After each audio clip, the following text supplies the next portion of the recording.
Hello guys, I am Devindu and in this video we will see one of the most important thing of reactjs called components. So what is components? Components actually let you to split the UI into independent and reusable pieces of code. Any React application is made up with so many different types of components and all components finally binds up together to form an entire web application. So you may say that components are the building block of any React application. Just see that it is our reactjs.org website and it is also made with React. And if you just focus on this part of this website, you can see this whole portion can be divided or split it into some components like this. The top portion component can be called as navbar and the middle portion can be called as header and the last portion or the bottom portion can be called as the description. And always use the meaningful naming convention for our any components, just like the navbar contains all of the nav links, so we call this component as navbar, and the header portion contains our heading, so we can call this portion as header, and the bottom section called description has all the description of the React application, so we can call this section as description.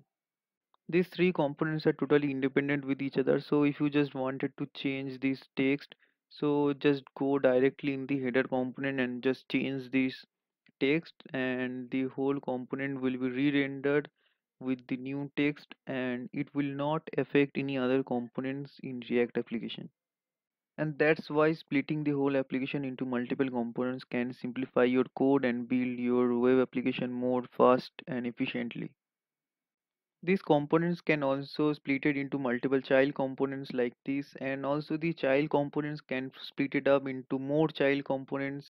But don't split the components unnecessarily like this.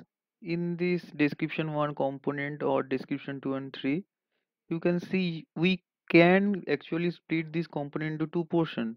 But why do we need actually split this simple and small text content into two different components? We can also leave this whole component without splitting, but it's your choice how you wanted to structure your React application. So I think enough for the component description. Let's talk about the classification of the component. React component can be classified as two types, as one is functional component and one is class based component or class components. The functional component is just a JavaScript function which is returning the one JSX. Class-based components may look like complex, but it is just a JavaScript class which extends the React component, and it has one render function, and whatever JSX it returns, it will render into the DOM. Previously, class-based component only can store our state in our React application, but after introduction of React hooks in React 16.8 version, the functional components are also capable to store our React state, and after that functional component has become a standard way of writing React application. There are so many differences between functional component and class based component, and we will discuss about everything in this course. And also lifecycle hooks in class based component are also very important. We will discuss this all of this thing later. If you don't subscribe to my channel yet, just subscribe now, and in the next video we will code our components, functional components and class-based component, and we will see more about functional components in the next video.